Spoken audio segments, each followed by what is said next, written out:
The news about the U.S. military today was sobering and alarming.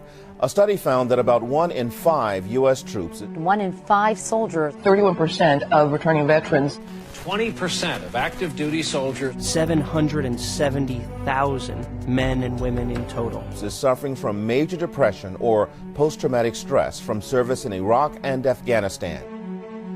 PTSD is very common. What people don't understand is you don't have to get blown up to get PTSD. That was it. I'll be sitting on my front porch, helicopter will fly over, and my head is back in Afghanistan.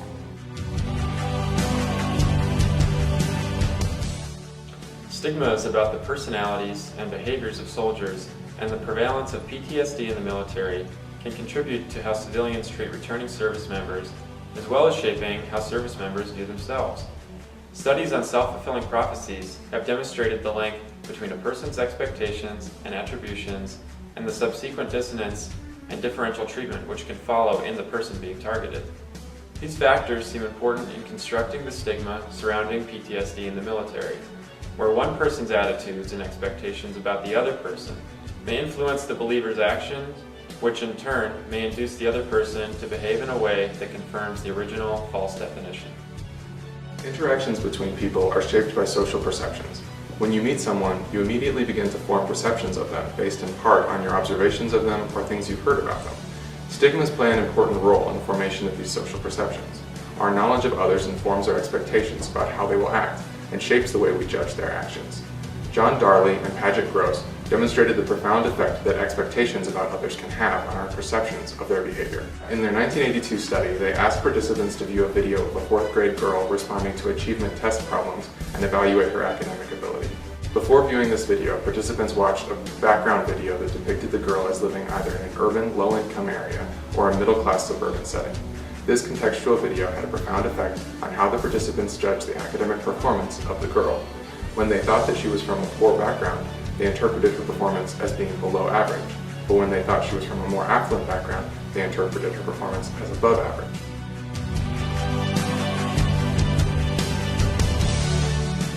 many of these guys also say, hey, I think all of us have PTSD to some extent. How could you not? Those are the ones who believe that there is something real to PTSD. Many others say, hey, it just comes with a job, you get over it, you figure it out.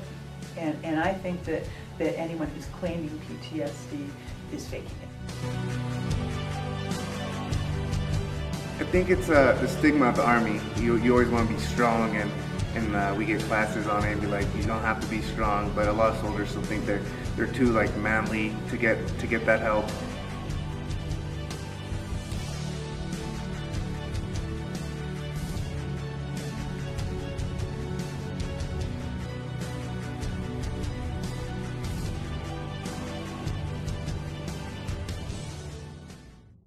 Since 9/11, roughly 2.3 million service members have been deployed in support of the wars in Iraq and Afghanistan, and nearly 1 million have done so at least twice.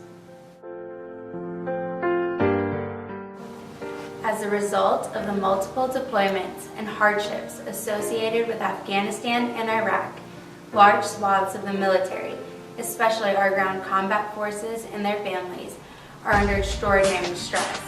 There's more anxiety and disruption inflicted on children, increased domestic strife, and a corresponding rising divorce rate, which in the case of Army enlisted has nearly doubled since the wars began, and, most tragically, a growing number of suicides. When I was in Iraq, you hear a siren saying that there's incoming fire, and it sounded when we were in like the middle of an open field, and a mortar landed like 5 meters away from me, and the guy in front of me took like shrapnel to it. He's okay and everything like that, but he took the shrapnel. I couldn't hear for a few weeks, and yeah, that's about it. It was a car bomb that went off near my base in Balad, Iraq. 7 to 10, I can't remember the exact number of Iraqi civilians were hurt. So I went to help like everybody else did. They brought in this little girl.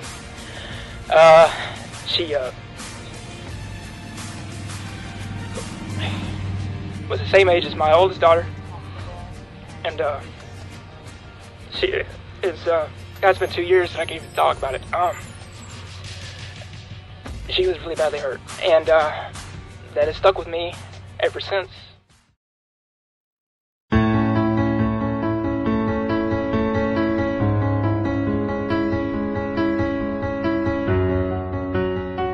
One of the things that's very interesting in terms of how soldiers understand PTSD is that they are much more resistant than we might think to a medical diagnosis that validates that they're having difficulties handling it. Because so much of their training is about you will be facing things that no one should have to face. You're going to be seeing things and maybe doing things that no one should have to, and these are phrases that they repeat. And we're training you to be the kinds of people for whom stress can make you stronger. Stress and adversity is something you get up and get over, army strong, right? But you also have again, a whole bunch of soldier expressions, things like broke dick and shitbag and pussy at people who can't handle it. And then those are contrasted to the squared away soldier that can kind of keep it all tied together, right? Simply saying, hey, 1 out of 4 is going to be hit is not something that they accept very easily.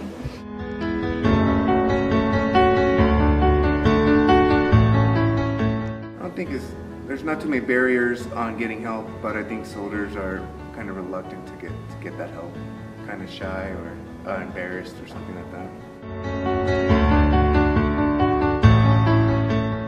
We joke around about it, and that's I think how we get through it. Like, hey, you remember when you got blown up and everything like that, and we kind of just reminisce and kind of have like two good friends having good beer and like remembering and having a good laugh about it and everything like that. Despite rigorous training, these servicemen and women often lack sufficient resources to fully grapple with the toils of war and combat. The last decade has proven that the war inevitably changes people and the communities they come home to. The prime example, I think, is wives seeking out prescription drugs to deal with combat stress injuries, depression, anxiety, suicidal thoughts, these kinds of things. And that the wives were seeking out these prescriptions for themselves, but they were really for their husbands. And so this screamed the stigma as a barrier to care for people seeking out help for combat stress kinds of injuries. When they're back on post here, they have people that are again attached directly to their units. They do more frequent screenings.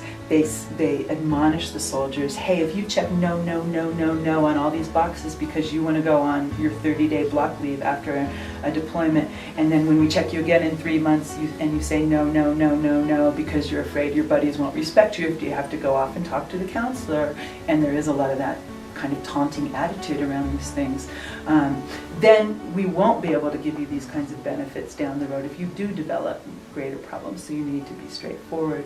So they've made a lot of changes that do seem to be making a difference. However, are they sufficient to meet the rising tide of needs? I think we're in completely uncharted territory in that respect. I don't think that the Army, with all these changes, is coming close to being able to really have a handle.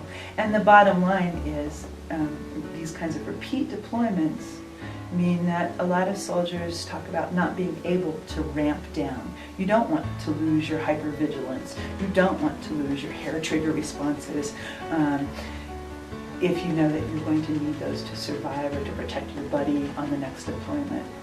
So the multiple deployments themselves and the wars themselves ultimately are the root cause, and I don't think that anyone in the Army is being able to look at those in a preventive way. Don't let a lot of pride get in the way. Pride's going to kill you. Take that warrior mask off, and if you need to get help, get it.